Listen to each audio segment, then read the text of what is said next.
আসসালামু আলাইকুম গাইস, কেমন আছেন সবাই? আশা করি সকলে অনেক অনেক বেশি ভালো আছেন। তো নতুন আরেকটি ব্লগে আপনাদের স্বাগত। সরিষা দানা থেকে সরিষা তেল, সরিষার অন্যান্য এই জিনিসপত্র তৈরি হয়। তো একটা কথা বলে রাখি, আমাদের এই উত্তরাঞ্চলে বগুড়ার আশেপাশে এসব মরিচ, ধান, আলু এগুলো অনেক উৎপাদন হয়। এই যে দেখতে পাচ্ছেন আলু ক্ষেত, এটা হচ্ছে আলু ক্ষেত।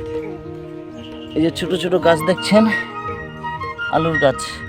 ধান এভাবে শুকাইতে দেয়, ধান সিদ্ধ করেছে তারা, সিদ্ধ করে এই যে এটা হচ্ছে সিদ্ধ ধান, সকালের রোদ্রে তারা এভাবে শুকাচ্ছে।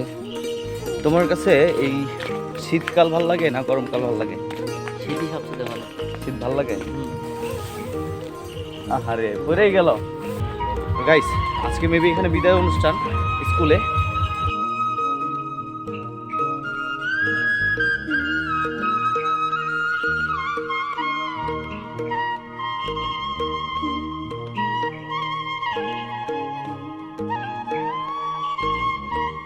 আর আমাদের গ্রামে কিন্তু যে এই ভ্যান, এই অটো, এটা কিন্তু অন্য তেমন কিছু চোখে পড়ে না।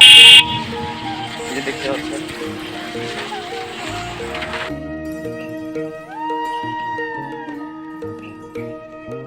তো আমরা জুমার বাড়ি বাজারে চলে এসেছি।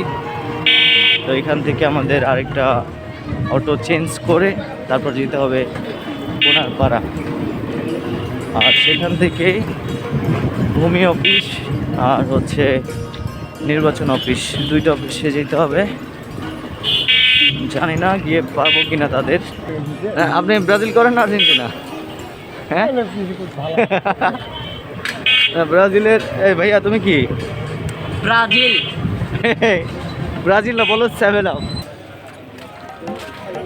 একটা জিনিস গাইস, ঢাকায় কিন্তু এখান থেকে একটু গেলে 20 টাকা 30 টাকা ভাড়া, কিন্তু এখানে কতটুকু জায়গা আসলাম 5 টাকা করে ভাড়া।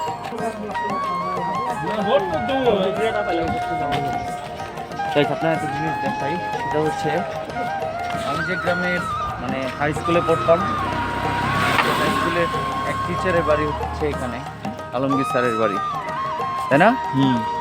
দেখা হয় নাই চক্ষু মেলিয়া, ঘর হতে শুধু 2 পা ফেলিয়া, একটি ধানের শীষের উপর একটি শিশির বিন্দু। সত্যি এই অপরূপ সৌন্দর্য শীতের সকাল দেখতে হলে আপনাকে ইন্টারনেটের ছবিতেই শুধু নয়, আপনাকে সরেজমিনে প্রকৃতিতে মিশে যেতে হবে এবং প্রকৃতির সাথে আপনাকে উপলব্ধি করতে হবে যে আসলে সৌন্দর্যটা কতটা বিশাল এবং সুমহান। এই যে আমি এখন আছি, আমার পাশে দেখতে পাচ্ছেন, এটা হচ্ছে যমুনা নদী। এই যে গ্রামটা, এই গ্রামের সাথে মিশে আছে আমার কৈশোর এবং আমার অনেক মিষ্টি মধুর স্মৃতি, যেগুলো আসলে ভোলার নয়। আমি যেখান দিয়ে হেঁটে যাচ্ছি, এখানে একটা মাঠ ছিল, এই নদী থেকে আরো ওদিকে ছিল অনেক জায়গা ছিল যেগুলো আসলে নদীতে ভেঙে গেছে। সেই জায়গাগুলোতে অনেক ফুটবল খেলা এবং আমাদের অনেক দুষ্টুমি করা এবং নদীতে গোসল করা, অনেক রকম মধুময় স্মৃতি এখানে আছে। এখানে হচ্ছে একটা স্কুল, সামনে হচ্ছে গোবিন্দপুর হাই স্কুল, যেখানে আমার পড়া হয়েছে। মূলত হচ্ছে এখানে আমার কিশোর জীবনটা কাটে, ক্লাস 8, 9, 10। এরপরে হচ্ছে আমি আবার ঢাকায় চলে যাই, কিন্তু আমার শৈশব কাটে আরেক জায়গায়। এটা হচ্ছে আমার খালার বাড়ি। তো এখানে আমার অনেক মিষ্টি মধুর স্মৃতি আছে, এখানে পুরো গ্রাম জুড়ে মিশে আছে। আর একটা জিনিস দেখাই, সেটা হচ্ছে এই যে বালুর বস্তা, যেটা আসলে নদী ভাঙন ঠেকাতে এটা এখানে দেওয়া হয়েছে। আসলে আপনাদের একটা জিনিস বলে রাখি, সেটা হচ্ছে এই যে যমুনা নদী, এটা আসলে প্রতি বছরে এত পরিমাণ ভাঙে যে আসলে এখান থেকে অনেক মানুষ তাদের অস্তিত্ব বিলীন হয়েছে, তাদের ঘর বাড়ি, তাদের অনেক জায়গা জমি কিন্তু নদীতে পতিত হয়েছে।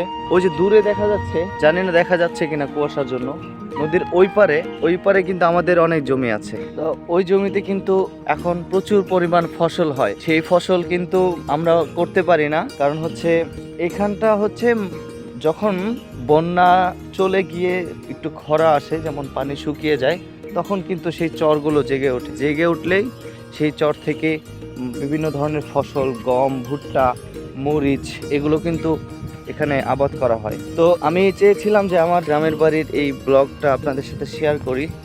যদি আপনি প্রকৃতির এই রূপ লাবণ্যে ভরা অপরূপ সৌন্দর্য উপভোগ করতে চান, অবশ্যই আপনাকে ইন্টারনেটের ছবিতে নয়, আপনাকে বাস্তবে চলে আসতে হবে প্রকৃতির মাঝে, খুঁজে নিতে হবে প্রকৃতির সৌন্দর্য, প্রকৃতির মায়া মমতা।